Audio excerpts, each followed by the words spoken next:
नमस्कार, मैं हूँ गीता अग्रवाल रीवा से।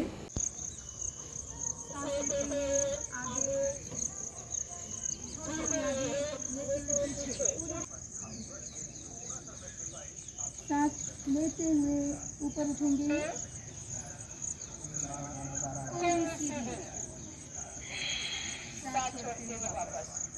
इसी तरह से योग से व्यक्ति लंबी आयु भी पाता है, फ्लेक्सिबल रहता है और एनर्जेटिक होकर के पूरे दिन काम करता है। घरेलू महिलाएं हैं कुछ जो कि पहले के ज़माने में घर के काम करके स्वस्थ रहती थी, चक्की चलाती थी, कपड़े धोती थी, बर्तन मांजती, लेकिन आजकल हर काम के लिए सर्वेंट्स लगाए हुए हैं। मेरे हस्बैंड योग करते थे और उन्होंने योग के काफ़ी फ़ायदे बताए। मेन इसमें क्या होता है, अनुलोम विलोम प्राणायाम बहुत ही इम्पॉर्टेंट होता है जो कि बड़ी से बड़ी बीमारी भी ठीक करता है। प्रेगनेंसी के टाइम पे भी नहीं करना होता है। योगासन के लिए जैसे आसन है, एक्सरसाइज है, यौगिक जॉगिंग है, इसमें 1 घंटा लग जाता है। केवल अंतर्राष्ट्रीय योग दिवस के दिन ही केवल अपने को योगा नहीं करना है। नमस्कार, मैं हूँ गीता अग्रवाल रीवा से। योग से व्यक्ति लंबी आयु भी पाता है, फ्लेक्सिबल रहता है और एनर्जेटिक होकर के पूरे दिन काम करता है। घरेलू महिलाएं हैं कुछ जो कि पहले के ज़माने में घर के काम करके स्वस्थ रहती थी, चक्की चलाती थी, कपड़े धोती थी, बर्तन मांजती, लेकिन आजकल हर काम के लिए सर्वेंट्स लगाए हुए हैं जिसके कारण उनकी अपनी एक्सरसाइज कुछ भी नहीं होती है। इसलिए उनको योगा करना बहुत आवश्यक है। और मैंने देखा कि बहुत सी महिलाएं, कहीं पैर में दर्द है, कहीं घुटने में दर्द है, कहीं कमर दर्द है, सर्वाइकल है, माइग्रेन है। तो इस कारण से मुझे ये लगता था जब मैंने मुझे योग इसके लिए सीखना है या फिर मुझे आता है तो मैं इनको क्यों न स्वास्थ्य लाभ दूँ। जब शादी होकर के आई तो मेरे हस्बैंड योग करते थे और उन्होंने योग के काफ़ी फ़ायदे बताए जिससे मुझे उसके फ़ायदे समझ में आए और मैं भी उनको फॉलो करने लगी। धीरे धीरे मैं योग करने लगी और इसके कुछ समय के बाद बाबा रामदेव जी भी आए, उनको भी मैंने फॉलो किया। इस तरह से मेरा झुकाव योग की ओर होता चला गया। योग गुरु के रूप में मैंने बाबा रामदेव जी के चुना।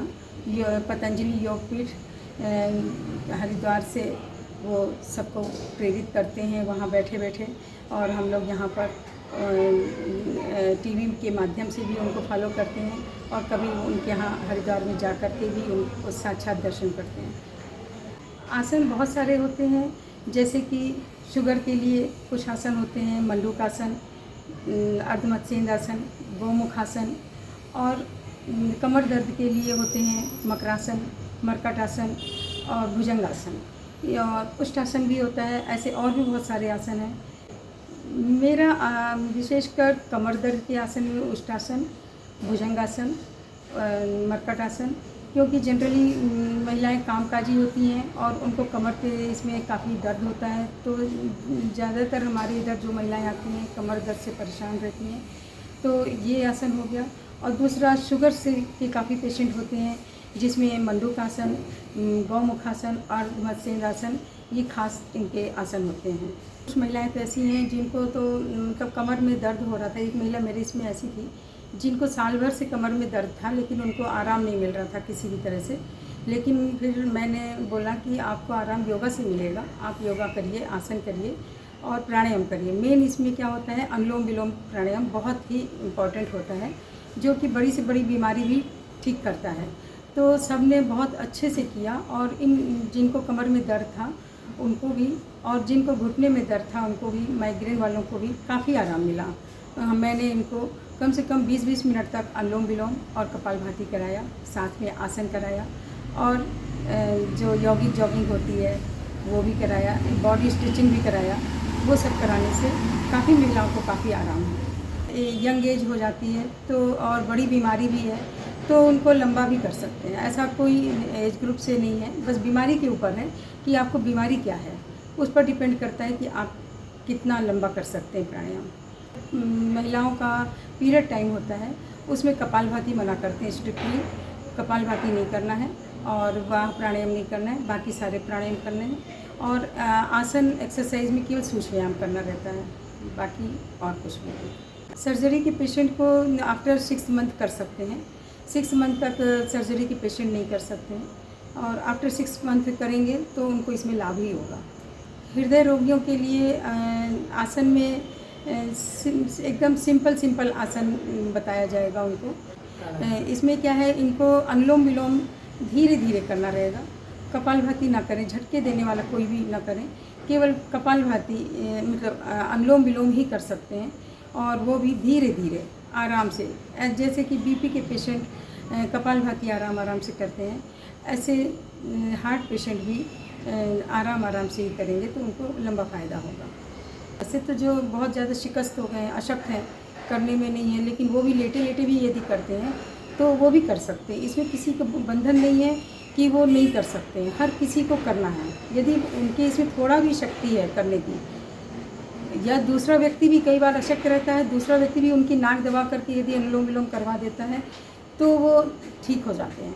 प्राणायाम करने का तो सुबह का समय बहुत अच्छा होता है, जो कि सुबह फुल ऑक्सीजन रहती है, खुले वातावरण में करना चाहिए। और प्राणायाम करने में 5 मिनट जैसे कपाल भस्त्रिका करते हैं, भस्त्रिका मीन्स डीप ब्रीदिंग, लंबी सांस लेना और लंबी सांस छोड़ना आराम से। निगेटिविटी बिल्कुल बॉडी में नहीं जाए और पॉजिटिविटी के साथ करना है, नहीं तो निगेटिविटी के साथ करेंगे तो पूरी बॉडी निगेटिव हो जाएगी, पॉजिटिविटी के साथ करेंगे तो सकारात्मक रहेगी बॉडी।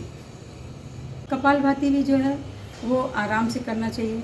उसमें क्या है, नाक से सांस प्रेशर के साथ फेंकी जाती है और थोड़ा सा सांस अंदर लेते हैं, बाकी अपने पेट का जो टॉक्सिन होता है वो कपालभाति के द्वारा बाहर निकलता है और अपनी बॉडी पूरी शुद्ध होती जाती है। और बीपी के पेशेंट को हमेशा धीरे धीरे करना, यदि हाई बीपी है तो धीरे धीरे करना चाहिए। और अनुलोम विलोम में झटके दे करके नहीं करना है, आराम से 2.5 सेकेंड 5 सेकेंड में लें और छोड़ें, धीरे धीरे लें और धीरे धीरे छोड़ें। यहाँ तक कि सामने रुई भी रखी हुई है तो वो भी सांस छोड़ते समय रुई भी ना हिले, इस तरह से सांस छोड़ने की स्पीड होनी चाहिए, तभी इस फ़ायदा होता है। और लंबा करने में, बड़ी बीमारी है तो लंबा करने में ही फ़ायदा होगा, और 100% है कि आप इसका फ़ायदा लंबा करने में ज़रूर ले पाएंगे। योगासन के लिए जैसे आसन है, एक्सरसाइज है, यौगिक जॉगिंग है, इसमें 1 घंटा लग जाता है। और 1 घंटा प्राणायाम में जैसे भस्त्रिका, कपालभाति, अनुलोम विलोम और भ्रामरी, उद्गीत, इसमें सब में 1 घंटा लग जाता है। कुल मिला के 2 से 2.5 घंटे लग जाते हैं और तब हम पूरी तरह से एनर्जेटिक हो पाते हैं। आपको डेली करना चाहिए, नियमित करना चाहिए, रेगुलरिटी होनी चाहिए और श्रद्धा और पूर्ण विश्वास के साथ करना चाहिए, तभी ये आपको फ़ायदा करेगा और पूरी तरह से आप स्वस्थ हो जाएंगे। तो सुबह का टाइम तो बेस्ट है, आप सुबह टाइम कर लें। और यदि आपको बीमारी कैंसर जैसे है और भी बड़ी बीमारियां हैं, जैसे ये हो गया, लकवा हो जाता है किसी को, तो इन लोगों को क्या 3 टाइम करना चाहिए। जैसे सुबह कर लिया, और अनुलोम विलोम तो खाने के आधे घंटे बाद भी रिपीट कर सकते हैं। कपालभाति 4 घंटे बाद करते हैं, खाने के 4 घंटे बाद, और रात में सोने के पहले भी कर लें तो आपको पूरी तरह से एनर्जेटिक फील करेंगे और स्वस्थ हो जाएंगे। मेरा उद्देश्य ये है कि ज़्यादा से ज़्यादा महिलाओं को मैं स्वास्थ्य अच्छा दे सकूं, और वो अपनी प्रॉब्लम जो लाती है मेरे पास, उनको मैं अच्छे से स्वास्थ्य लाभ मिल सके, उनको मैं पूरी निष्ठा और प्रयास से अपने इस कर्तव्य में जुट करके और उनको लाभ देना चाहती हूँ। केवल अंतर्राष्ट्रीय योग दिवस के दिन ही केवल अपने को योगा नहीं करना है, अपने को नियमित करना है। जिस तरह से एनर्जेटिक होकर के अंतर्राष्ट्रीय योग दिवस मनाते हैं, उसी तरह से आप प्रत्येक दिन को अंतर्राष्ट्रीय योग दिवस बनाकर और अपने स्वास्थ्य की ओर ध्यान दें और डेली आप अपना योग करें। नमस्कार।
घुटने लगेंगे।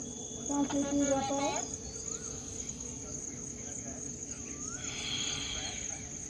सेंटर से लेंगे, सांस लेते हुए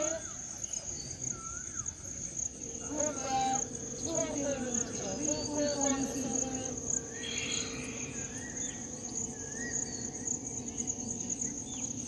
सांस लेते हुए ऊपर, उस झटके से नहीं जाना है, न झटके से वापस जाना है। नेक्स्ट पश्चिमासनासन करेंगे। सांस लेते हुए, इसमें सांसों का बहुत महत्व है। कहीं सांस रोकी हुई है, छोड़ते हुए नीचे यहाँ नॉर्मल सांस लेना है।